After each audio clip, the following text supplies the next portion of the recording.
Hello, everybody. Welcome to SportsSkope. I'm your host, Robert Butler, on this 23rd day of December. Merry Christmas to all of you out there. Looks like 10 to nothing. I don't know. We got about a minute left in the first half there. I wouldn't be surprised if this game wasn't 21 nothing. Yeah, you're a Tennessee Titans, and you get AJ Brown back and a surprising Julio Jones coming back after retweaking his hamstring, and then you get three offensive linemen out the next week. Very fortunate to be in this game. 49ers look good early. Looked like they stumbled. That may have been a little bit of adjustment by the defense of Tennessee, keeping them in at 10-0. And 49ers may go down and add some more, maybe an extra field goal or whatnot. So we'll see how that one plays out. A lot of good games coming on this weekend. A lot of playoff ramifications. For instance, if the Titans lose and the Colts win, they would be tied for first. Tennessee would have that tiebreaker since they swept Indianapolis with Miami and Houston to go. The Colts still have a chance to win this division. Now, of course, if Tennessee, for whatever reason, comes back and wins this game, and the Colts lose at Arizona, it's going to be a very close game. Arizona's a slight favorite. I'm not sure if I would make Arizona a favorite in that particular game. So that would be interesting. And Pittsburgh and Kansas City look like an easy pick there, but look like Kansas City might not have Travis Kelce or Tyreek Hill in that particular game. But first, it's Christmas. Christmas Day will be Saturday, and Cleveland is playing at Green Bay. And I want to say that Colts game I was just talking about, that game will be at Arizona. And, when I was preparing for the program tonight, folks, I looked at that particular game thinking, this would have been a great game. I was thinking about this past summer when I was looking at the schedules. This could particularly be a Super Bowl matchup, potentially, between Green Bay and the Cleveland Browns. Cleveland coming in with all the hype, all the stories wrote about their new players coming in, Jadeveon Clowney, their draft picks, the players they're getting back from injury. They're taking a step forward with the new coach. And, of course, none of that turned out to be the play. And I was thinking to myself, I think that this issue with Baker Mayfield and not just his attitude and the fact that he's injured and the coach keeps playing him while he's injured and not hurt, I think this team is going to be in Deshaun Watson. I wrote that note down, sweepstakes, because I think there's a really good chance that this Deshaun Watson thing is going to be over with probably in February or March, sometime before free agency begins. And sure enough, guys, there's a report out last night. I'm writing these notes yesterday. Last night, the Sports Illustrated is saying that that the Browns are interested in Watson. Believe it or not. Report, expect Cleveland to be a player for Deshaun Watson. So they beat me to the punch. It was like they read my mind. But that being said, this team should have 2 more wins minimum because Stefanski did not bench Baker Mayfield. They were a better team than Pittsburgh. And they were a better team, a much more healthier team other than Baker Mayfield in the first Baltimore game. They almost blew the second Baltimore game. But they were a better team, a much more healthier team when they played Baltimore. You could possibly say 3 if Mayfield wasn't playing the Patriot game. The Patriots had a rookie quarterback.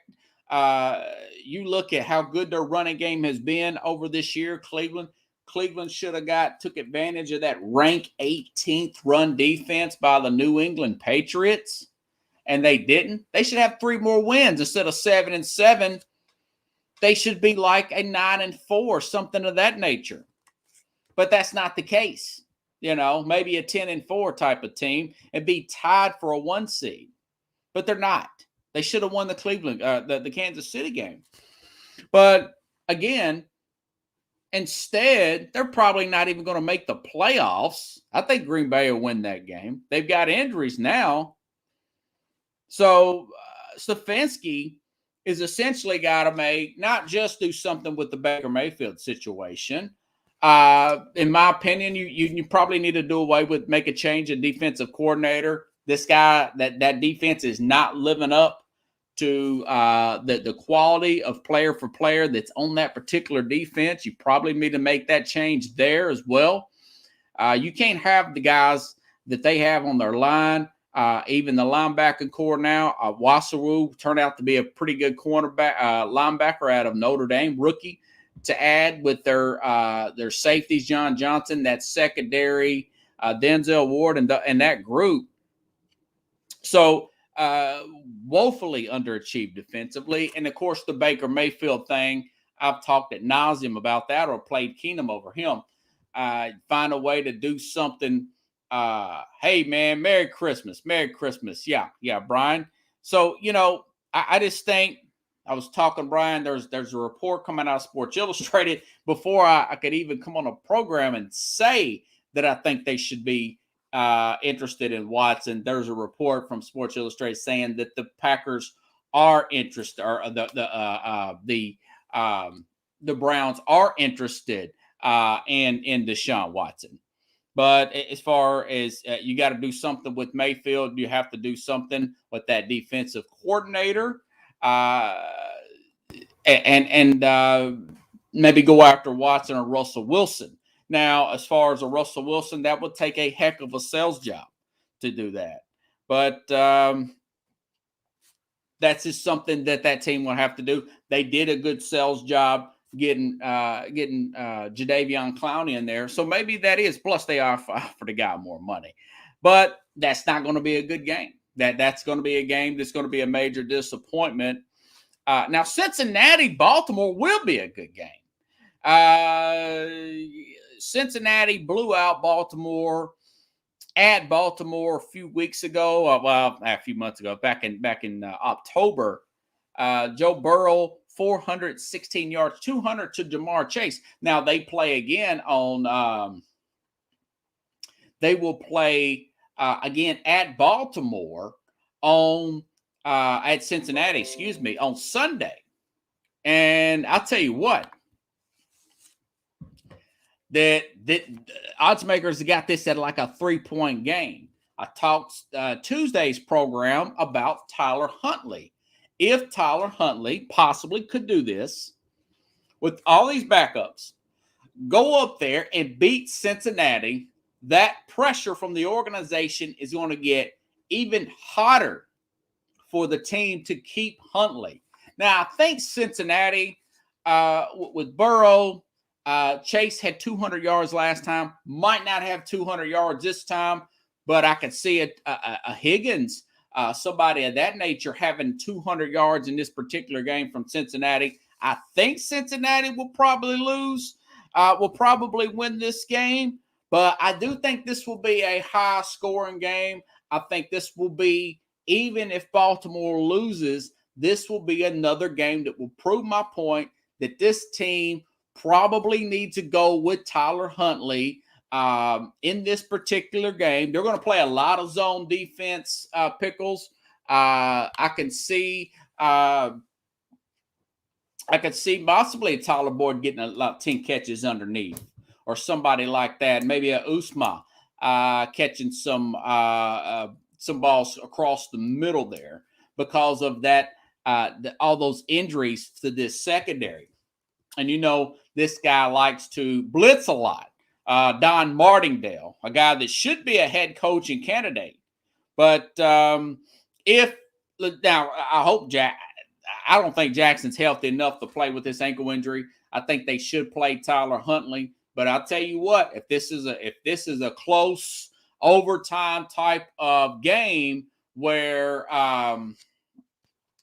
this is a close over type of game where if even if Cincinnati wins and this guy Tyler Huntley has like a 300 or 400 yard type of game, I think that this will again cause conversation to be looked at. Not to beat a dead horse like I did on Tuesday, but I will say this.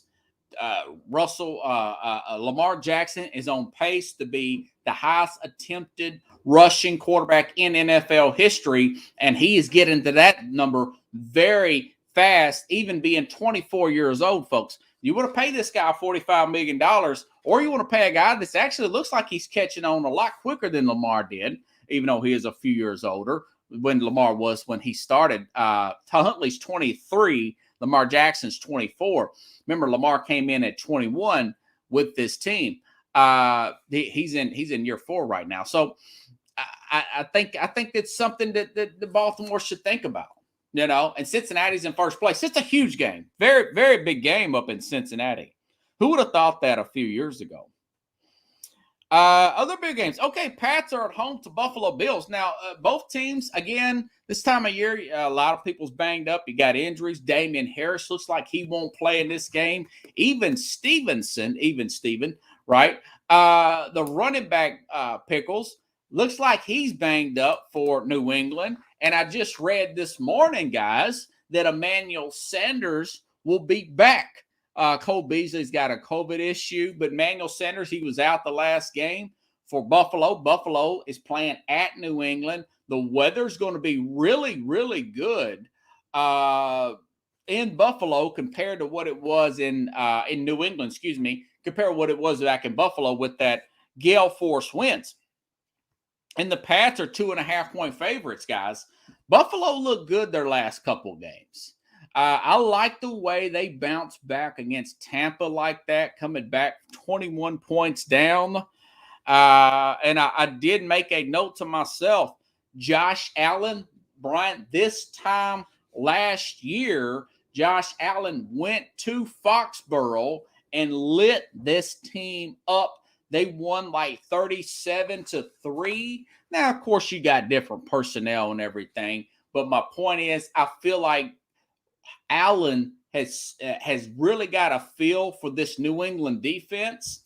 And I wouldn't be one bit surprised, especially with Nelson Aguilar. Looks like he's banged up. I think Kendrick Bourne is not going to play in this game. Kendrick Bourne, Nelson Aguilar, that's the two of the big free agents that New England brought in other than Hunter Henry and Jonnu Smith. So it's going to be, if Buffalo can get a good if they can get the early lead on New England, this could go the other way. New England's motto for this whole season, guys, is to get the league, run, and make a mistake with that great, well-coached defense by that Patriot team. So I think possibly New England can squeak this out at home. But I will say this, I would not be one bit surprised. And plus, the odds makers are agreeing with me. That's why they're only making this a 2.5 favorite in regards to New England. So I'm not ready to put New England as winners. And this is something else I found out. If Buffalo wins this game, Buffalo wins the tiebreaker. Even though they split, the tiebreaker will go to Buffalo. Buffalo will be in first place if they win this game Sunday at Foxborough. It's one of the biggest games of the year. New England will have to play. I want to say Buffalo has the easier of the games remaining. I know New England still has to play Miami at Miami. Remember, New England lost to Miami in the opening week. So this is not a give me, guys, for the New England Patriots like I thought a few weeks ago. So, again, if Buffalo wins, they will be in first place. If New England wins, it'll pretty much be over. They have a 2-game lead with 2 games to go. New England's got to play Jacksonville, and then they play at Miami. So I think New England will be in good shape if they win. But I tell you what, I wouldn't bet this game. I think New England may be able to pull this off at home, but do not be surprised if Buffalo, who looks rejuvenated these last 2 weeks, goes up there in Foxborough and beats the Patriots at home. Going to be one of the better games to watch in all of this first week. Okay, Pittsburgh at Kansas City. If you looked at this Sunday night, Pickles, when the new odds came out, you would think, okay, Pittsburgh, bad offensive line, Chris Jones, Pittsburgh cannot get the ball off. You can run a little bit on Pittsburgh. Kansas City's got a better running game. Pittsburgh does have a good pass rush there with TJ Watt. He leads the NFL in sacks. But my thing is, Travis Kelce and Tyreek Hill both are under COVID protocol. If they don't test out of this thing, then they will not have their two best weapons. Okay, the point spread went down from 9.5 to 7.5. This game will be played at Kansas City. Pittsburgh in the past has matched up well against Kansas City, but not against Patrick Mahomes. But I'll tell you this, if they don't have Travis Kelce or Tyreek Hill, I don't know who else that Mahomes trusts on that team. It certainly isn't Mecole Hardman, not on a consistent play-by-play basis. I would be giving Clyde Edwards-Helaire a lot more carries, and I would make this a physical run game and throw off a run instead of pass traditionally to set up the run like Kansas City likes to do. So I think this is going to be a very close game, probably within the margin of that original 9.5, possibly 7-point spread there. Now, if Pittsburgh wins, it'll keep Kansas City from clinching the AFC West. And then, of course, if Kansas City wins, I think that they will be able to clinch this Western with a LA Chargers loss there. So this is going to be a very interesting game, much more tighter than I would think. Yeah, Hartman's been a major disappointment. He was supposed to have been Mecole Hardman, wide receiver. I think it was a second-round pick by Kansas City. He was supposed to have been Tyreek Hill's replacement. Tyreek Hill has some domestic violence potential issues coming up. Looks like he beat that. Didn't get any suspensions or anything that I saw that particular case. And it all blew over, and they end up keeping Mecole Hardman and Tyreek Hill. But Mecole Hardman was supposed to have been his replacement if that domestic issue would have got out of hand. But I'll tell you this, Chris Jones will be back. I think Kansas City will probably win this game, but this is not a giving Kansas City the game type of game. I think Pittsburgh has a puncher's chance to win this game if they get just a little bit of running game going. Pittsburgh can very much well win this game. Deontay Johnson, they've got a weakness in their secondary this year. They don't quite have the cornerback play, they meaning Kansas City Chiefs, that they've had in the past. They're good up front. They're getting very good pressure, but their corners aren't tight as they used to be. And I don't know if Freiermuth is going to be back or not. I think he may have gotten injured. But I think this one will be in the margin of error if I were doing a polls there. Yeah, that team is terrible, and they're still in. Yeah, Pittsburgh is the survival team. They can't move the ball. They don't have a good offensive line. They're simply just one of those teams here. Miami, by the way, Miami catches a break. Miami is 7-7. You got a team that got down early last week against the Jets, and I talked to you guys about the great job that Dennis Allen did with the Saints. And now Miami will be playing, I think this is on Monday night. Monday night, or no, it is on Monday. It's at New Orleans. 7-7 Saints still mathematically in it. Minnesota is now in first, ahead of the Saints in the NFC wild card. But I'll say this. Miami now has called a break. Taysom Hill's got COVID. Now they've got a rookie named Ian Brock. Simeon's hurt. Ian Brock is going to be starting for the Saints. Miami will be on the road. They will be playing at New Orleans against a rookie quarterback making his first start against that defense. This is going to be a really good game. Close, good defensive strategy type of game. Playoff implications. Miami, again, still mathematically in it. Fighting with Baltimore, fighting with Pittsburgh. Like I said, Baltimore playing Cincinnati. That would be a miracle if they went up there and beat Cincinnati. But I wouldn't be surprised because they're not as well coached as Baltimore. But they've got more talent right now, and they're the healthier of the teams. But my thing is, Miami is still in it. Buffalo is a leading wild card. This is a traffic jam here, a jumble of seedings and standings between these teams. So if Miami wins, then they'll have to play at Tennessee. That Tennessee would have a huge advantage in that game because they'll probably get Roger Saffield back and Taylor Lewan. They've got 3 offensive linemen out today. I think they're going to get probably 2, if not all 3, back next week. They're going to have a longer layoff, and Miami's got to do a road game Monday night, and then they got to go back to Miami and then go back up here to Nashville to play Tennessee. So that game's going to be huge. But I will say this: I think that I think Miami will win that game. I think Tua's stock is way up. I think they found a happy medium. I want to say Jalen Waddle will be back for them. And I still think, even though Tua's playing well, they're winning. They're back up to 500.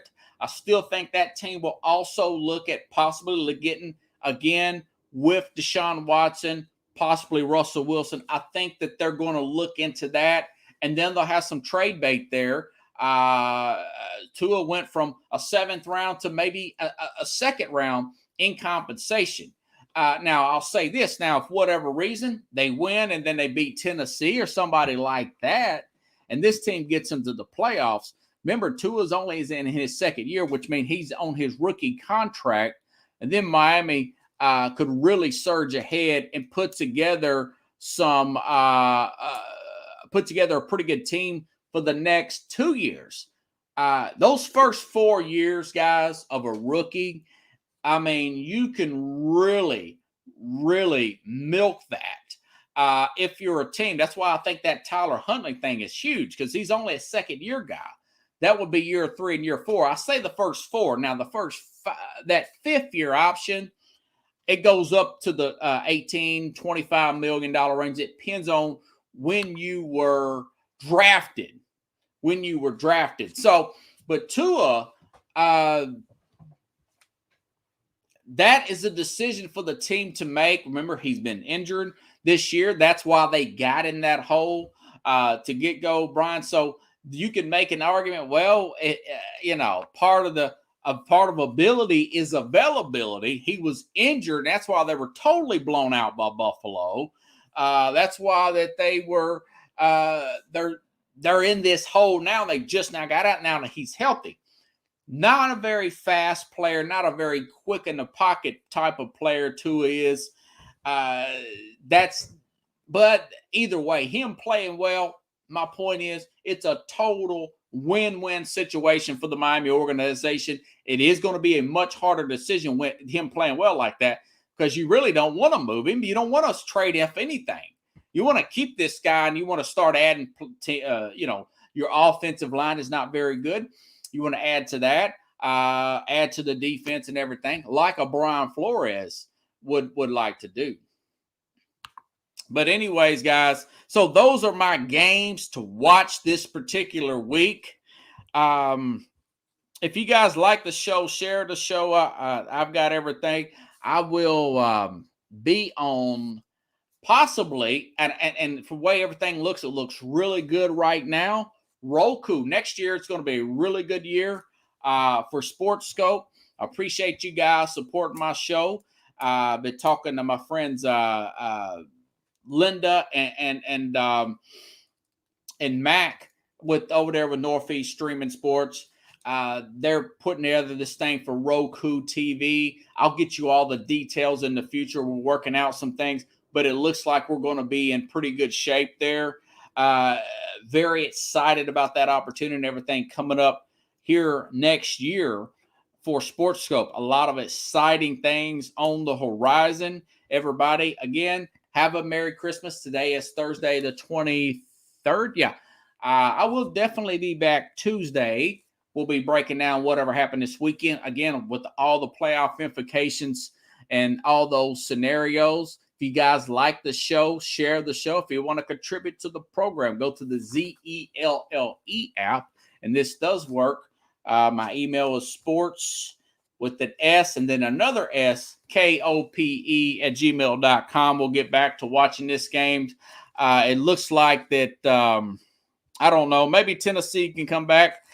When you got three offensive linemen out like that, it's really, really hard to win. We saw what happened in the Super Bowl. I wouldn't be surprised if they are fighting to win this division, but it does look like A.J. Brown is back healthy.